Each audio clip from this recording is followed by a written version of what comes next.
senin al kanıyla bilendi, hürriyete adanmışlar bilendi. Adeviye meydanında verildi bir mesaj ki bütün ümmet dirildi. Adeviye meydanında verildi bir mesaj ki bütün ümmet dirildi. Ya dünyayı kuşatacak bir zafer, ya Allah'a son olacak şehadet. Ya dünyayı kuşatacak bir zafer, ya Allah'a son olacak şehadet. Malumunuz 15 Temmuz 2016'da ABD destekli FETÖ eliyle Türkiye'de bir darbe gerçekleştirilmek istendi. Türkiye insanı darbeleri biliyordu, darbelerle tanışmıştı. Darbelerin acı sonuçlarını yaşayan bir halk olduğu için özellikle İslami camialara mensup insanlar, özellikle İslami hassasiyetleri önde olan insanlar, Türkiye'nin huzurunu, istikrarın devamını isteyen insanlar ilkin bu darbeye karşı, bu darbeyi engellemek üzere meydanlara indiler. Tankların önüne çıkan, tankların üzerine çıkan, bu darbeyi durdurmak isteyen halk kesimi özellikle dindar kesimi oldu. Sonradan diğer halklarda, diğer kesimlerde meydanlara çıkıp hakikaten cansiperane bir şekilde el ele vererek bu darbe girişimini durdurdular. Bu bir halk devrimiydi, bu bir halk başarısıydı. Gerçekten ciddi bir darbe, halkın dediğimiz gibi cansiperane çabalarıyla bu da darbe akamete uğratıldı, durduruldu. Bu çok güzel bir başarıydı. Türkiye adına büyük bir kazançtı.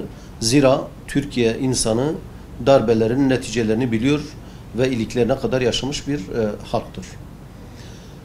FETÖ 40 yıldır Türkiye'nin en önemli kurumlarına, özellikle askeriyeye, işte emniyet teşkilatına adam yerleştirmeye çalışıyordu. Diğer insanların büyük bir mağduriyeti üzerine çalışıp ehil olan insanları gelmesi gereken noktalara almayıp kendi adamlarını değişik hile ve desiselerle bu kurumları eleştirerek güç devşiriyordu. Kamu kurumlarını ele geçiriyordu. Ve yıllardır Türkiye'ye hükümet eden her hükümet ile bir şekilde barışık durumda, onlardan da destek alarak gün be gün kadrolaşmalarını gerçekleştiriyor ve gücüne güç katıyordu. FETÖ'nün bu çirkin yüzünü aslında bilen kesimler vardı. Belki bunun ikazını yapmaya cesaret ediyorlar mıydı bilmiyorum. Ancak Hüdapar camiası FETÖ'nün gerçek yüzünü biliyordu ve bunu ilgili yetkili kişilere de bildirmişti. FETÖ'nün İslam'a samimi olmayan bir insan olduğu ve kötü amaçlar içinde, niyetinde olduğunu belirtmişlerdi. 15 Temmuz darbe girişiminin durdurulmuş olması, başarıya ulaşmamış olması Türkiye insanı için, bu memleket için büyük bir kazançtır.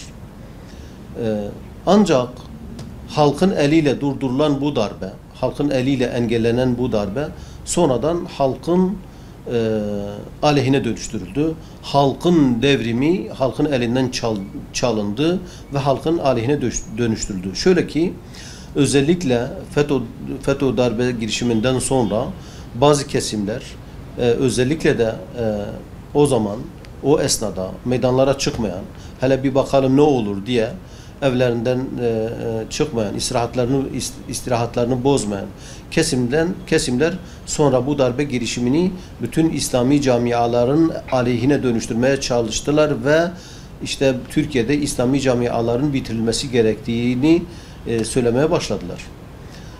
Gerçekten de sonradan birçok İslami camia maalesef FETÖ'nün kurumlardan temizlenmesi bahanesiyle hükümetin girişimlerinden mağdur edildi ve haksızlıklara uğratıldılar.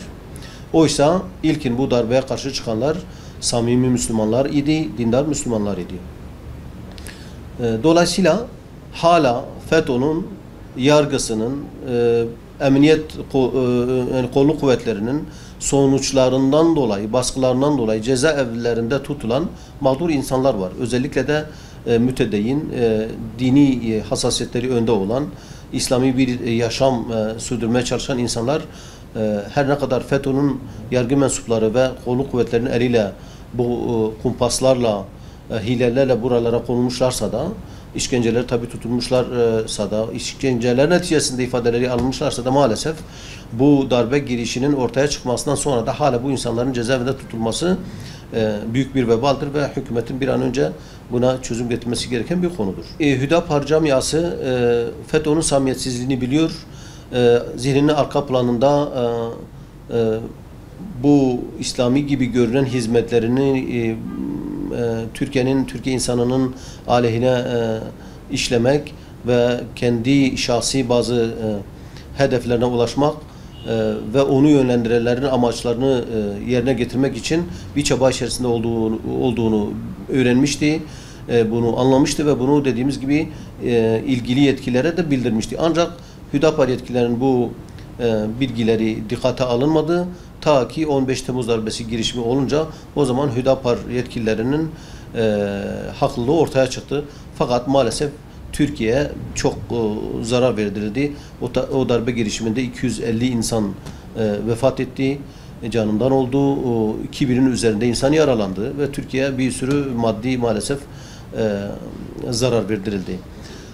Batman özeline inersek darbe gecesinde 15 Temmuz gecesinde yine meydanlara çıkan bu darbeye karşı meydanlara çıkan ilk kesim yine Hüdapar mensupları oldu, Hüdapar üyeleri oldu. Hüdapar üyeleri meydana çıkıp bu darbe girişimine karşı çıktıktan sonra belki diğer bazı kesimler de bundan cesaretle meydanlara indiler ve darbenin gerçekleşmesinden emin olununcaya kadar da Hüdapar mensupları, üyeleri meydanlardan inmedi, meydanları boş bırakmadı.